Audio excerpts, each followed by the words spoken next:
What is up, everybody? Welcome back to the Metal Era channel. And today we have the interview with Nunn and John Ainsworth. Let's take a listen. Welcome to Nasdaq TradeTalks, where we meet with the top thought leaders and strategists in emerging technologies, digital assets, regulatory landscape, and capital markets. As the financial sector evolves, blockchain technology is emerging as a transformative force, enabling secure, efficient, transparent financial operations. I'm your host, Jill Malandrino, and joining me for this special edition of Trade Talks is Congressman Nunn, serving as the U.S. representative for Iowa's 3rd Congressional District, MarshallHayner, CEO of Metallicus, and John Ainsworth, CEO of Bonify. And we're here to discuss how blockchain is shaping the future of banking policy and services. We'll also highlight the onboarding of 80 credit unions into blockchain technology, discuss the implications for policy, and envision the next frontier for blockchain in the financial ecosystem. Additionally, we'll also cover Metallicus's acquisition of Bonify and its implications for advancing identity and fraud solutions in the credit union sector. Gentlemen, it is great to have you with us. Welcome to Trade Talks. Congressman, let's kick it off with you. What is Congress's role in fostering innovation and creating supportive regulatory environment for blockchain adoption in the financial services space? Yeah, well, Jill, first of all, very good to be with you. You got two great leaders here, Marshall and John, as well as Will, who are practitioners of this every day. And let us first say, I think Congress's first role should be listening to our private sector partners who have been in the field, who have been practitioners of this, so we can start to provide like a real strong safety rails on what an environment can look like. One that is not regulatory overburdensome, but one that provides clear lanes so that blockchain can be successful right here in the United States. Now, I serve on two committees. The first is financial services. That gives us everything, particularly where some of the leaders are here in advanced blockchain technology, also our digital currencies and assets, and overview of the SEC and Treasury, and their work to do it from the executive side. The second committee I serve on is the Ag Committee, where we've got this group called the CFTC, really looking at the commodities digital asset space. This is a place to think of where new technology and innovation can use blockchain, particularly when it comes to things like cryptocurrencies. And I'll say the third committee I'm working on is on this China Commission. I think one of the things we should all be looking at is where are our near-peer competitors. And when it comes to blockchain, this is an area where the United States is not operating solely. We have some real competition coming out of Beijing. And I want to make sure that this doesn't follow the same runway that we saw with telecommunications. Look, I served for 20 years as a counterintelligence officer in those three-letter agencies, and we saw what Huawei and ZTE did to try and get into telcos and that infrastructure early on. This is the next big battle between Beijing and DC.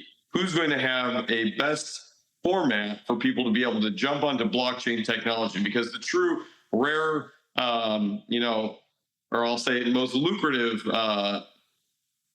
entity in the coming days is going to be who owns the data and who's got access to that data in a way that it can not only be encrypted, but maintained and utilized. And I think blockchain gives us a great opportunity here in the United States to work with not only other allies around the area, but become a dominant force in this to maintain competitive advantage on who's got access, can manage this data, and will be able to be a dominant force for good in the digital space. So with that, I'm looking forward to the conversation, the questions, the role of Congress.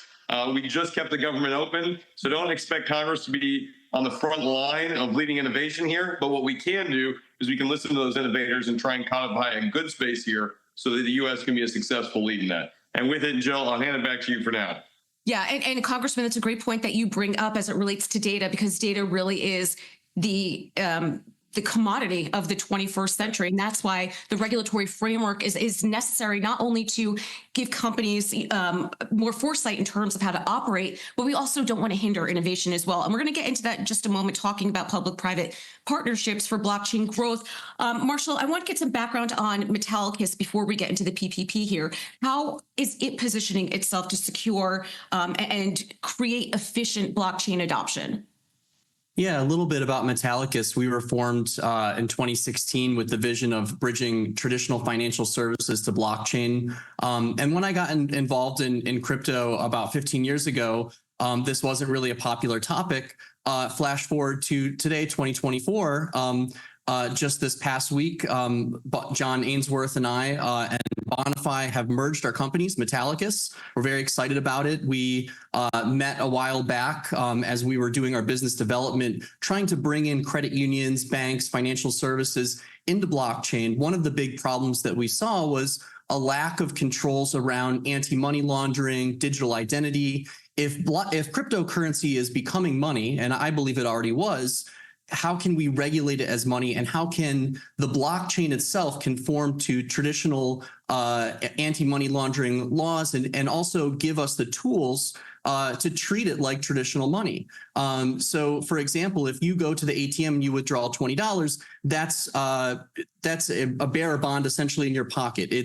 It is, your ownership, and blockchain has a similar technology, but at the same time, there are serial numbers on that bill, right? And if I transfer money around the world, the banks that are involved in those transfers have to be compliant with the local laws and regs, and also it's their job to stop crime, to stop these problems. And so these are some of the problems that we saw with blockchain that were preventing institutions and banks from entering. If cryptocurrency is money, how can we treat it like money on the blockchain? And so really that was the vision of myself and my team in Metallicus. And with this merger together with John Ainsworth from Bonify, we brought together really a comprehensive product suite and platform that allows you to take those traditional, what I call reg tech or regulation technology tools, and bring them on the chain. And I think that's why we've had so much success.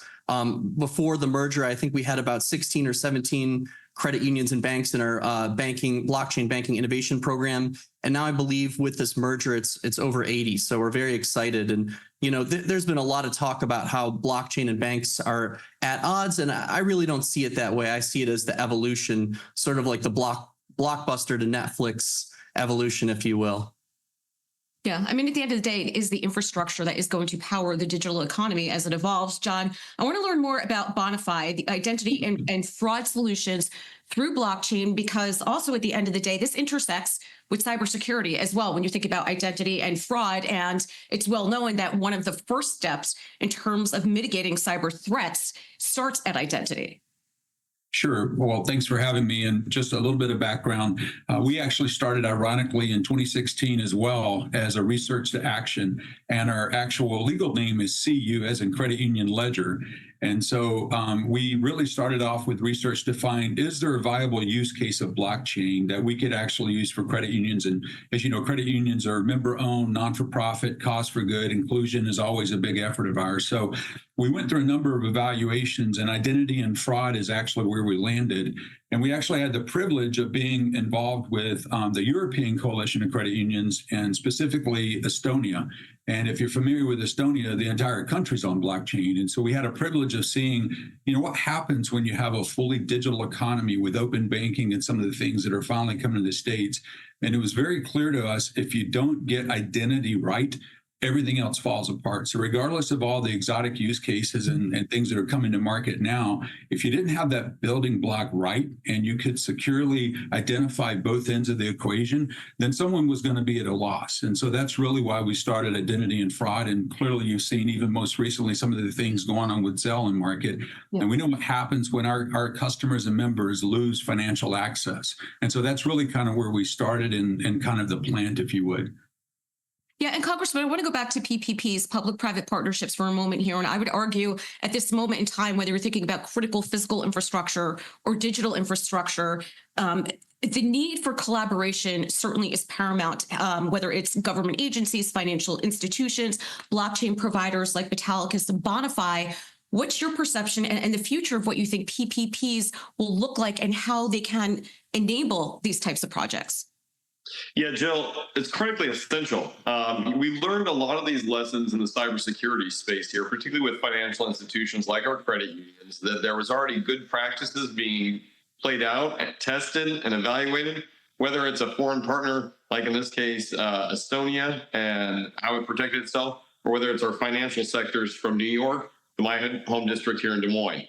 Jill, I'll also highlight, I've only been in Congress 2 years, and in the first 2 weeks on the job, we had the collapse of, a certain crypto bank that had a lot of hardship. And as a result, it rippled throughout the economy.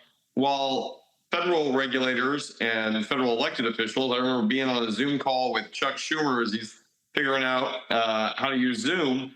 We had everybody on to address how are we going to get after really complex problems. And some of the best navigators in the field here were the private sector who had worked with a very new and emerging technology to a lot of not just elected officials, but the public sector side that had not dealt with it.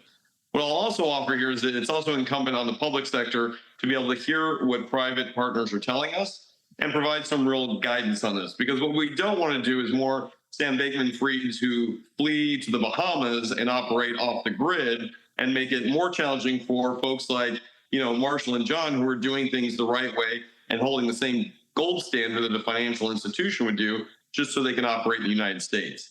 I would offer even worse is that if there's no guidance coming from the public sector side, we're going to force innovation, whether it's in blockchain, digital currency, or other, to find harbors that operate. And that means offshore from the US, out of countries in places like London or Singapore that can become the new blockchain hubs, or really go to the extreme and have places like Russia, Iran, China, and certainly North Korea who are trying to onboard some of this technology in their own, and they're sparking it off faster than we can defend against it. So the partnership is not only essential, there's a lot that we can learn from the private side, and I would ask the private side help guide the government side here on where we can have equilibrium so that everybody can innovate in this space, because candidly, we're much better when we're all working together to try and tackle these really dynamic, innovative, and fast-moving challenges.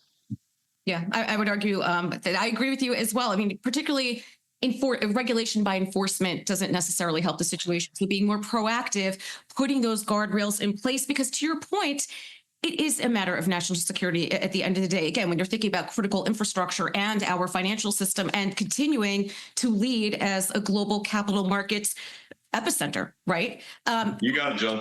Yeah. Marshall, let's talk about some of the key challenges when you went through the integration with Bonify and bringing on those 80 credit unions. What are some of the more tangible challenges you can tell us about? Yeah, so I would say, blockchain and banking have kind of been in two different camps for a while, where you have your MetalPay or you have your Coinbase or your Kraken, and you move your funds to that intermediary. And then you can go to the blockchain.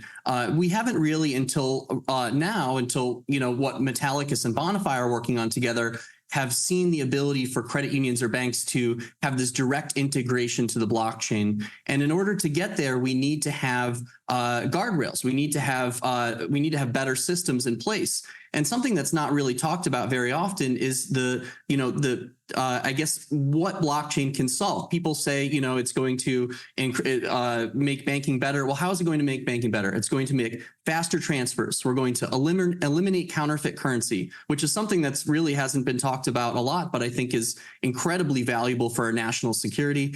The blockchain of yesteryears of 5 years ago, 10 years ago, is not really fit for the blockchain of 2025. The blockchain of 2025 is going to be private permission ledgers that can talk to the public ledger, but have controls, have safeguards in place. So for example, if you lose your private keys, can you get back into your wallet? Right. We've heard that story where somebody's lost their Bitcoin, the famous show Silicon Valley, where the guy's sorting through the dump trying to find his Bitcoin.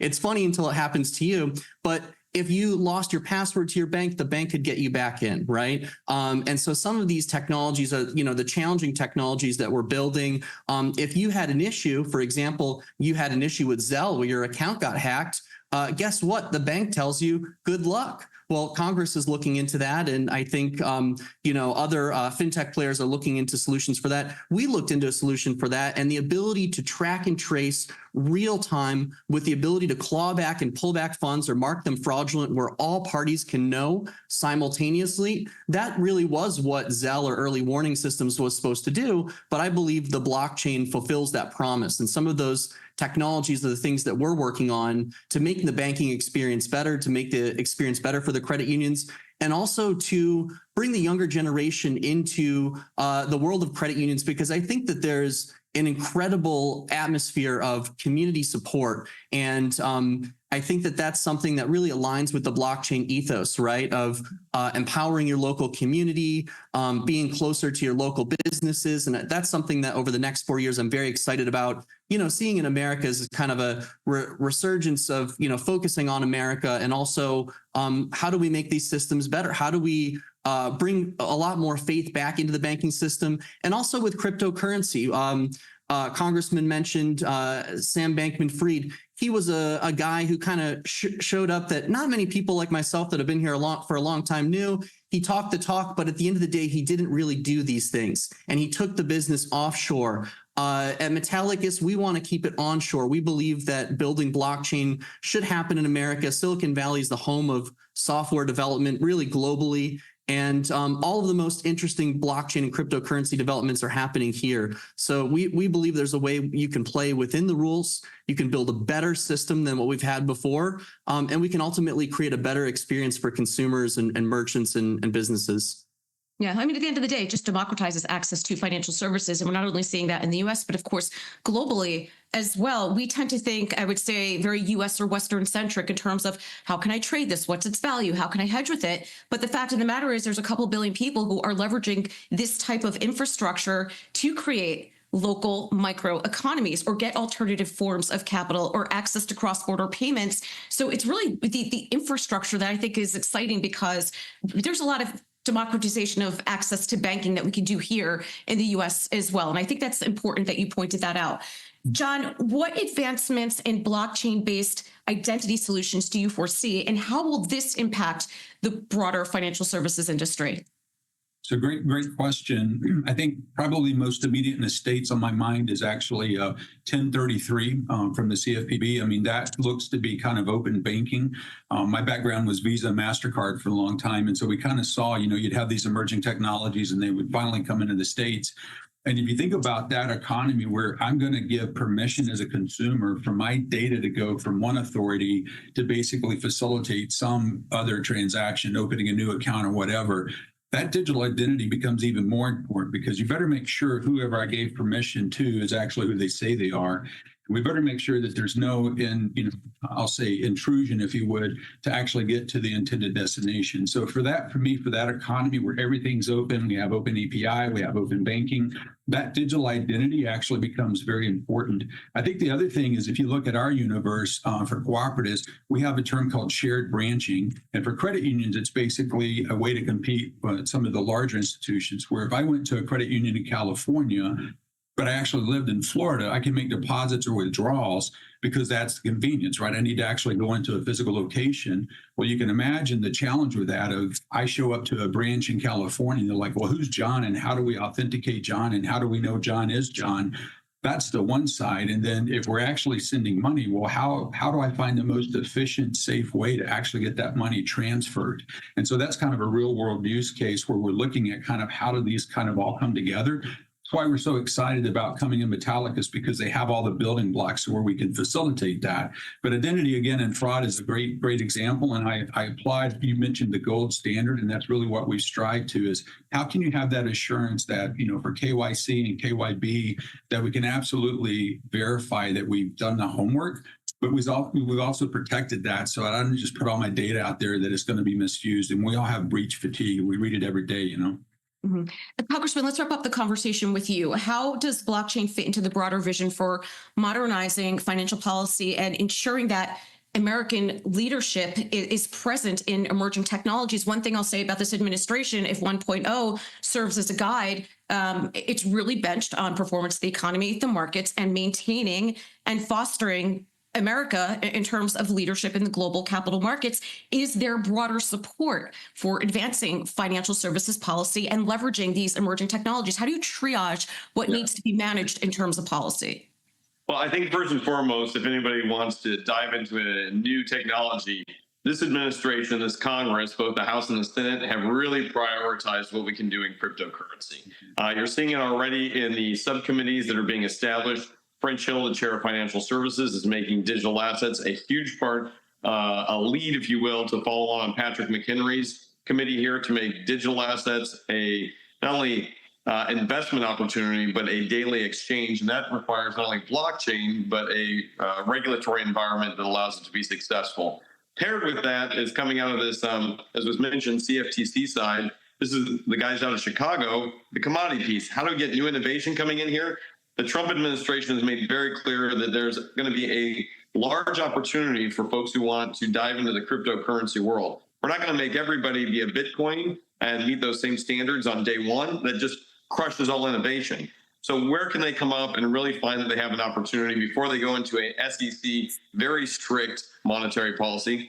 Commodities market, I'm a guy from Iowa. We're familiar with how commodities work, whether it's corn or hog barrels. We want to make sure that we got the opportunity for new innovation to come out and give them a pathway. CFTC has been a very good partner in this. So this is matching up what's happening on the executive branch with the legislative branch. And then I will emphasize here, we've got to make sure that we are taking this very seriously so that we can, democratize this down to not only a local user level, but where we are not putting individual Americans in a very vulnerable situation. Just this summer, we have seen, the Volt cases coming out of China, both Salt Typhoon most recently, Volt Typhoon earlier. Volt Typhoon was a cybersecurity aggressive maneuver to get into our infrastructure, really leave cyber time bombs throughout the entire system.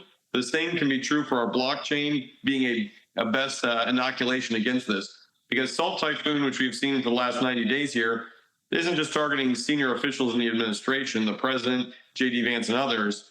Now they're pulling information from individuals. And the best the government has been able to provide is to say, hey, use Signal, use an encrypted app. It shouldn't be dependent on us as Americans to have to defend our data. There are new technologies out there. They're going to really not only safeguard this, but take it to the next level for a competitor who wants to break in. At the same time, we at the federal level have to be prepared, and I'm sitting on the national security sub, to hold bad actors accountable here and identify how they're doing it. Because the reality is the technology is going to move much faster than any policy will. Do we have an apparatus in place where we can take good public guidance, marry it with private innovation, and then follow through with a national security strategy that holds our adversaries accountable on this? I think all three of these, and we've talked with the banking committee, are very much on board. There's your inside track on what we're looking at for at least the next 2 years. All right, Congressman, we're grateful for your service. And to all my panelists, appreciate your insight. Thanks for joining us on Trade Talks. I'm Jill Malandrino, Global Markets Reporter at Nasdaq. Thanks so much.